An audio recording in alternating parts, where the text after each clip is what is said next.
So we'll talk about equations and blah, blah, blah. Okay, so we ready? You ready on this ride? So the goal is to get to 1.5, 1.6.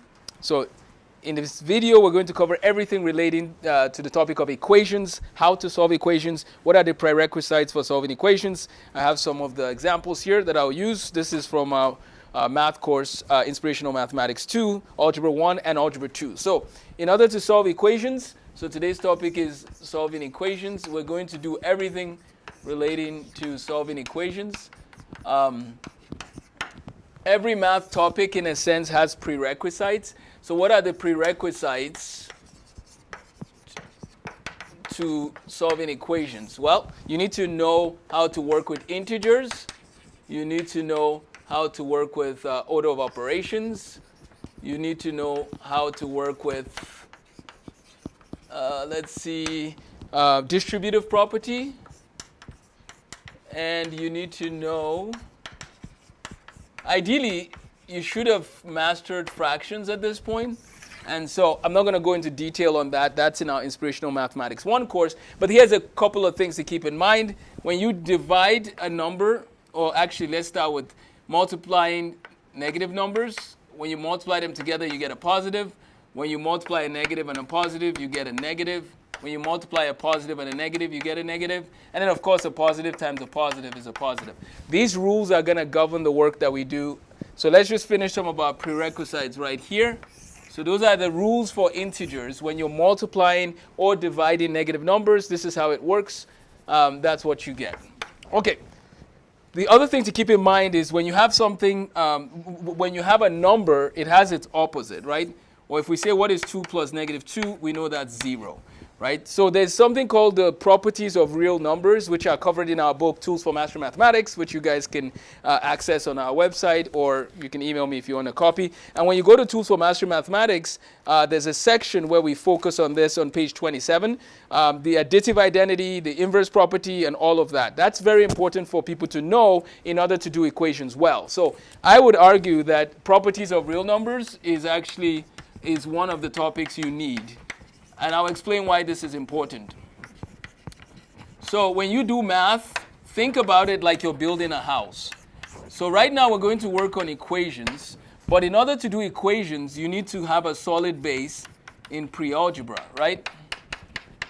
So in order to do this topic well, you need to check the foundation. What is your understanding of the foundation before you build on top of it with a new topic like equations? We need to know how integers work. This is covered in chapter 2 in our first book.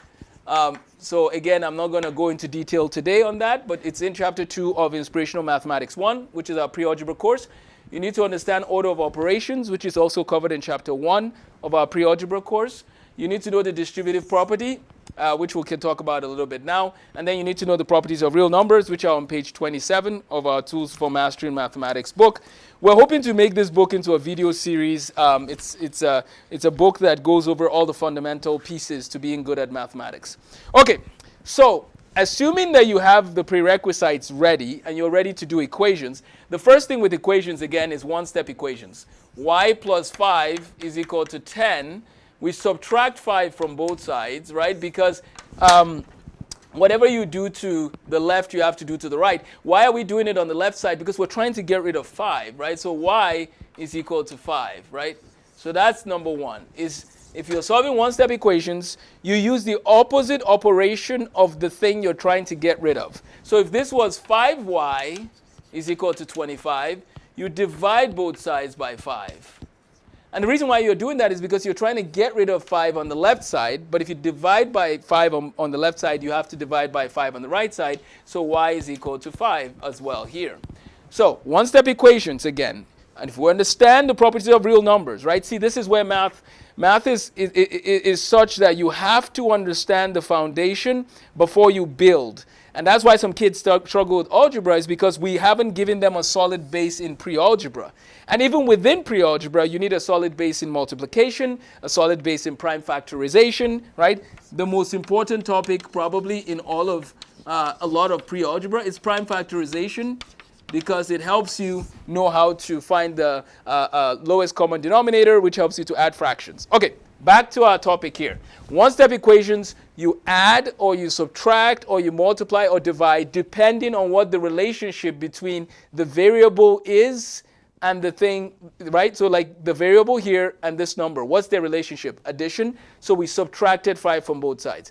The variable and the number here, what's their relationship? Multiplication. So we divided both sides by 5. Okay, now if we have 2 into x plus 5 is equal to 10, in this case, you need to distribute the 2 into the problem. It becomes 2x plus 10 is equal to 10. So we've distributed, right? This is no longer a one-step equation. This is more a multi-step equation. The first step, though, was we distributed the 2 into both items, and then we got 2x plus 10 is equal to 10. You subtract 10 from both sides. You get 2x is equal to 0. You divide both sides by 2. You get x is equal to 0. Okay? That's a multi-step equation problem. We have a lot of those in our book that you can work on.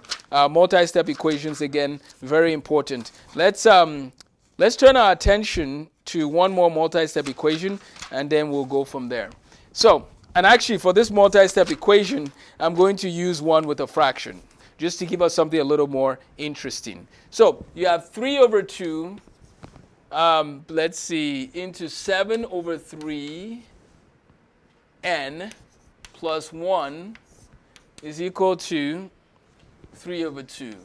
Okay, so let's just go with this first part here. Okay, let's say you have to distribute. You could technically, in this case, actually multiply both sides by 2 over 3. But let's just do this for a second. Now you have 3 over 2 times 7 over 3 n plus 3 over 2 is equal to 3 over 2, okay? And then, so we distributed that in to both. We have 21n over 6 plus 3 over 2 is equal to 3 over 2. Now, you technically could subtract both sides by, 3 over 2 from both sides. You could do that. But here's what I want us to highlight from this problem, though. The denominator is 6 and 2 and 2. Whenever you have a problem involving equations with fractions, I highly recommend multiplying every term by the lowest common denominator. The reason why you do that is to get rid of the denominator, right? So if you multiply this side by 6, you multiply this by 6, you multiply this by 6. If you do that, then it clears the denominator, okay? I'm going the long way with this problem, but I'm trying to teach a skill. And so in this first one, the 6's go away, so you have 21n. In the second one, this becomes 3, so that becomes 9. And in the third one, this becomes 3, and that becomes 9. You subtract 9 from both sides, you get 21n is equal to 0. And then you divide both sides by 21, and n is equal to 0. We can check our work back up here and put a 0 in. If you put a 0 in for n, notice that you actually get this becoming 0, and it becomes 3n is equal, 3 over 2 is equal to 3 over 2. So that's true. This checks out, okay? This is a multi-step equation involving a fraction. Now let's turn our attention to 1.5 and 1.6. More so 1.6 is where I want to stop. But if someone comes to us and says E is equal to mc squared, okay, very famous equation in physics, and they tell us to solve for m, what we do is we divide both sides by c squared. So then m is equal to E over c squared, okay? So that's how we would solve that problem.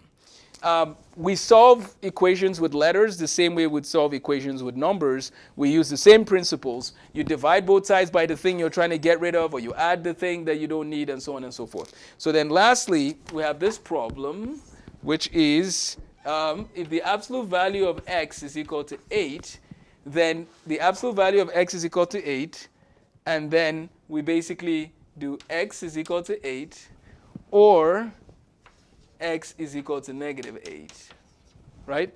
So we basically divide, we basically write one as a positive and one as a negative. That's part of how these numbers work with absolute value. So that's the beginning of our absolute value problems. You always isolate this part. You always need that part by itself. You always need this part by itself. because once you have that part by itself, you just give us a positive of this and a negative of this. That's just the way absolute value equations work. So if somebody comes to us and says, what is 3k plus 8? Absolute value of that is equal to 2. That means it's already isolated for us. We're happy. We just say 3k plus 8 is equal to 2, and 3k plus 8 is equal to negative 2. So basically, you're going to solve two equations. Same thing, that's what we need to do there. We have 4 into r plus 7 is equal to, let's see, 4 into r plus 7 plus 3 is equal to 59. Okay? In this case, we don't have this by itself. So think of it like you're solving for the absolute value. So you subtract 3 from both sides, right? And the thing about solving equations is it's the opposite of PEMDAS, because you have to actually do the addition and subtraction first before you do the multiplication and division. So instead of PEMDAS, I call it SADMEP. It's the other way around. So here what you do is you've subtracted 3 from both sides. So you have r plus 7 is equal to 56. And then you divide both sides by 4, because you're trying to isolate the r plus 7 part. So this 4 cancels that 4. 4 goes into that. We have 1. Let's see, sorry, 1 second. Let me write this down. You have r plus 7. And then here we have 14.